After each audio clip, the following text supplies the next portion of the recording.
Praise the lord. యోబు గ్రంథము 3వ అధ్యాయం 25వ వచనం. ఏది వచ్చినని నేను బహుగా భయపడుతునో అదియే నాకు సంభవించినది, నాకు భీతి పుట్టించినదే నా మీదకి వచ్చినది అని యోబు తనకు వచ్చిన శోధనను బట్టి బహుగా వ్యాకులపడుచున్నాడు. యోబు బహు ధనవంతుడైనను కొన్ని విషయాల్లో వ్యాకులపడుచున్నాడు.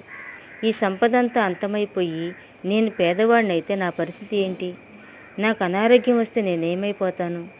నేను ఒంటరివాడిగా మిగిలిపోతే నాకు తోడెవరుంటారు అని కొన్ని విషయాలు యోబు బహుగా భీతి చెందుతున్నాడు.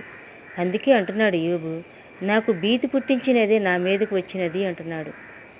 మనం ఏ విషయంలో కూడా భీతి చెందకూడదు. మన భారము ప్రభువే భరిస్తున్నప్పుడు మనం ధైర్యంగా ఉండాలి.